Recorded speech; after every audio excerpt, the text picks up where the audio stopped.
everybody. So in my last videos, I shared with you my little journey with wild lettuce.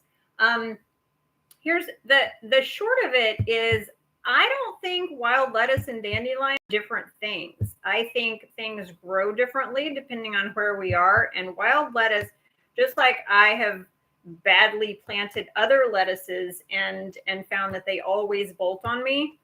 After juicing wild lettuce and it tasting exactly like dandelions, and of course the leaves look exactly like dandelions, I think they're the same plant. I looked into this yet, and I haven't seen anybody talking about it one way or the other, and so I don't know for sure. But does it really matter either? I mean, if we're, if the point is to just get what we need one way or the other. It's now raining and raining and raining. We're in East Texas. It's been quite hot, as it should be in June. We haven't gotten up to 100, but we've had a few days up to about 95 in the past 10 days or so. But we've also had about every third day, like a really solid, like no joke kind of rain. It's now been raining for, let's see, I was out about 4 and it's like 6 now. It's been raining the whole time. Very serious rain, like to the point where I was like, oh, should I be driving? Because it might hail. It didn't hail where I am, but so I just wanted to offer that I do have I managed to make the product.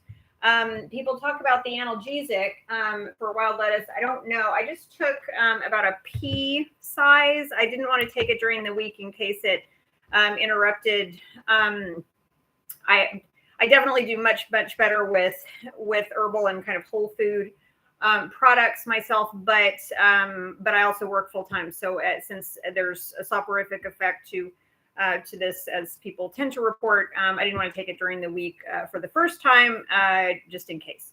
So anyway, I did take a little pea size right now, and it tastes, when you're getting down to the real reduction, it may taste like super salty to you. That was the way that my brain first processed the strongness of the strength of the flavor.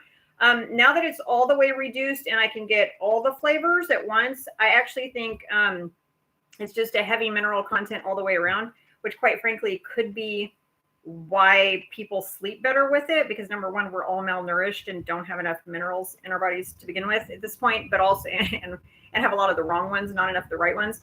But also, lots of people have a very strong positive sleep response to like magnesium or potassium before bed.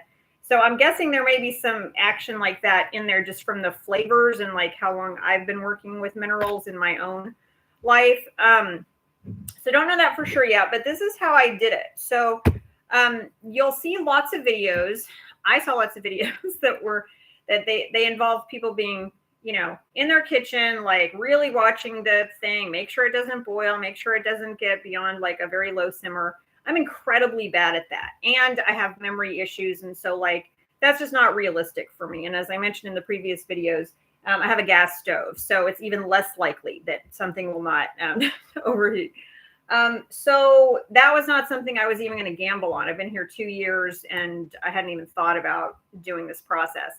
But then the angel of the spirit of the outdoors guy using a crock pot was a real game changer. I have one crock pot. You need a full-size crock pot for this, because if this is a 6 to 10 foot plant, it takes, you have to do that one batch with the big part of the stalks, cut it 4 or 6 inches, and then you can do a second batch midweek once that first tea fully reduces down, and do the middle stalks they're more limbs that are, I don't know, quarter inch kinds of diameter. So that's what I did. This is what I used. The first time I did it, I was very gentle about it, and because I didn't know how much the heat was going to impact. So it's this size. This is, a full-size, family-size crock pot.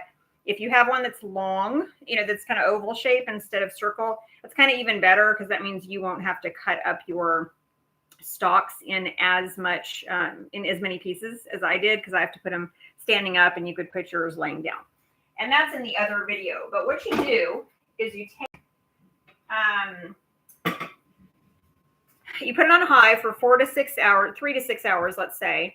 Make sure your water's all the way up, and then just put a plate over it. Okay, no one else has done this that I've seen on YouTube. It's really important to do this though. It just weighs it down just enough. Make sure it's, obviously not a plastic plate, not a paper plate. A good solid plate that can. This is a ceramic plate, so I know that it can handle, being in heat. And of course, the Crockpot's pretty low heat.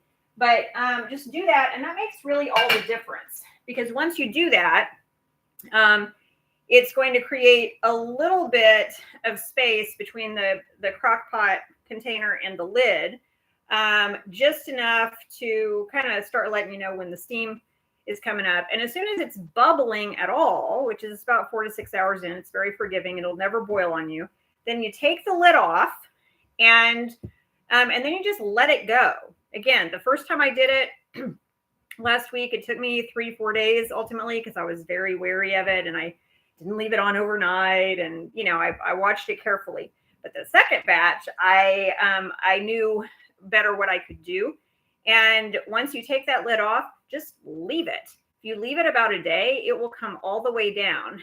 And just every so often, do a little bit of spatula stirring. When you see the ring around it getting on there, just pull the hot water up and kind of splash it around the sides. And once you do that, once it gets all the way down to, like half an inch or less on the bottom, you don't want it to gum up the bottom, because that's where all your good stuff is that you're wanting. But you're going to then pour it into a container and either put it in your dehydrator, which is what I did. If you don't have a dehydrator, it's really not a big deal, because honestly, I leave my dehydrator on so low anyway that you could have just left it on you could just leave it on your counter. If you leave it on your counter, do put some cheesecloth over it or something where the air is going to be able to transfer, as if you were fermenting kombucha or something, because you don't want little flies and stuff to get in there. It didn't seem to attract that, but just keep that in mind. So this is what I have. This is a 1/2 cup container.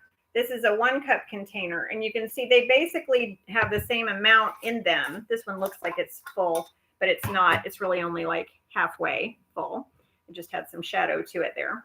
And this is a 1/4 way full, because that's how math works.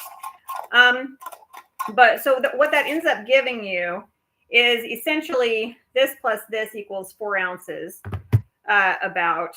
And you just leave it. You do want to stir this every so often, because it will, after a while, get a gum on the top, like a pudding. A skin is a better word. A skin like a pudding. You just want to stir it a little bit, but if you stir it too much, you'll start getting the gum on your spoon and not in here.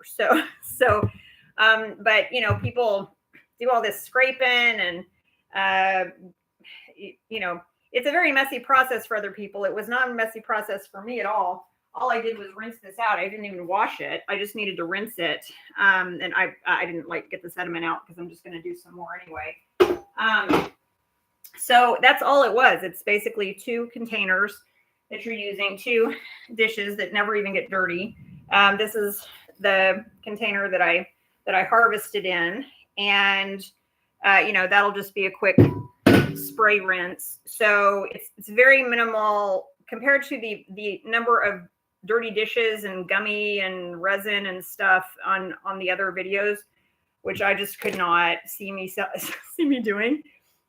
This was much easier than I anticipated. And then once that's dry, it's shelf stable anyway. I'm leaving it out. Like I said, I took a little bit just now before the video.